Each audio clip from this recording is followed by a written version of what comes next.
like men don't understand how much harder it is for women to build that business aspect on that end, because there's that fine line, especially when you're married and you have kids, and or you just want to just ride me for my ability, not because Mm. you want something out of it. And luckily my father, I worked underneath him before I came onto the track, and I was daddy's little girl. And, like, I was wild. Like, I bolted a couple times and not listened to him and stuff. But when I did get on the track, the one thing he did say to me was, Katie, this is not a woman's sport.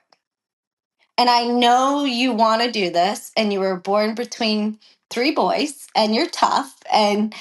But I'm going to tell you straightforward, as your father, these men will tell you what you want to hear just to get in your pants.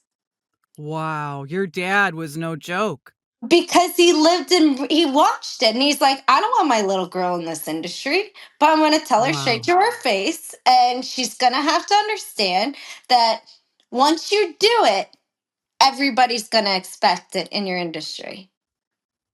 And I was like, boom, Dad, you're the best. So I can, like, I tell people too, if I don't make it to where I want to be in this industry, I know I did it the right way. Girl, That preach. I got to where I'm at today is because I didn't go down that route.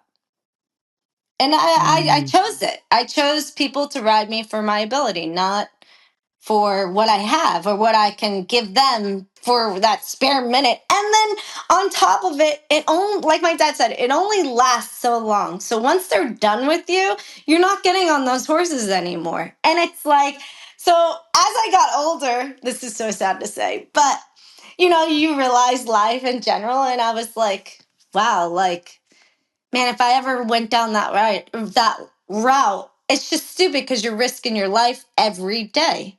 Like, you get on a horse, you're risking your life to go down, or another horse trampling over you, or literally, Mm. yeah. And that's the Wow. industry. You're risking your life every day out there. And um, I always said, you don't have to put this in there, but I always said, why would I do that, Dad, when I could probably just get a sugar daddy and and I don't have to risk my life every day just being stupid. And he's like, "Shut up, Katie."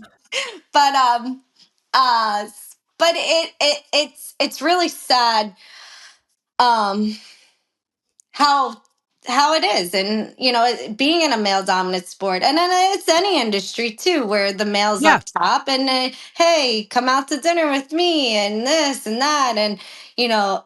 I have a really good story about my first steak win.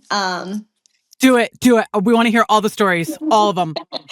So this guy, he was lean trainer, um, and he kept pushing.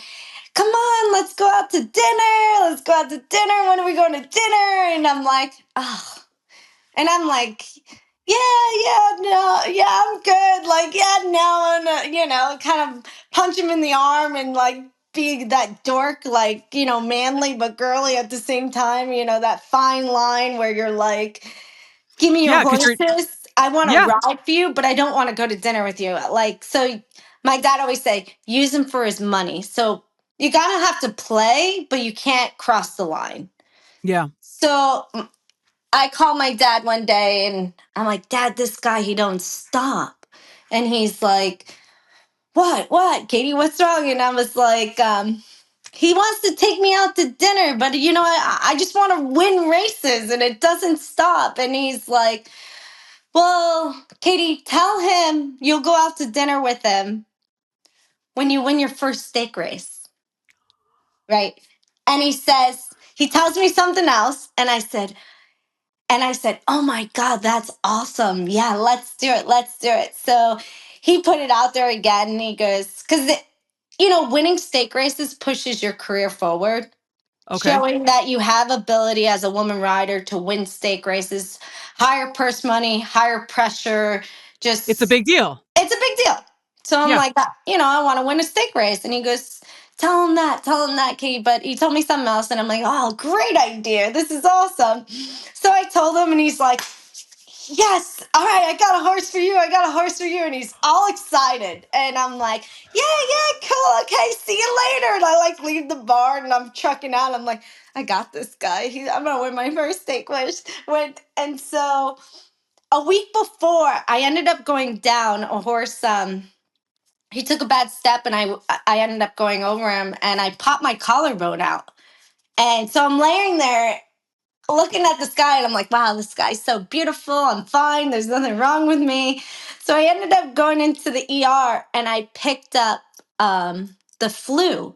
So I was deathly sick, right? And I have to ride the stake race the next week. And I'm like trying to get better, better. And I'm like, I'm not taking off. I'm not. This guy thinks we're going to dinner. I got a shot in this race. So I ended up riding the stake race and the horse took me there. I won the race. My husband now, but he wasn't my boyfriend at the time. I beat him too in the race. You beat your future husband in the I race beat my future husband in the race with a popped collarbone and flu. and the flu. Yeah. So Okay. this guy was determined to take me out to dinner. So I won the race, and it really put my career forward after it. So I get back to the barn. My agent's so excited. He ended up buying them a pig for the barn to celebrate. And so I get back to the barn the next couple of days, and he goes, so, where are we going? Where are we going? He's so excited. I go, what? He goes, what do you mean? And I go, we never shook hands on that deal. It was he says, she said. He says, she says. And he goes, his eyes lit up like this. He goes, oh my God, I like you. You're good. You're freaking good. I go, thanks for my steak. Goodbye. You played him like they play each other. That is brilliant. Your dad totally gave you the best advice ever. Yeah, he goes, Katie, sometimes you have to play their game. You got to think they're playing you, but you play their game 10 times better and they'll respect you. And I got the most respect out of that guy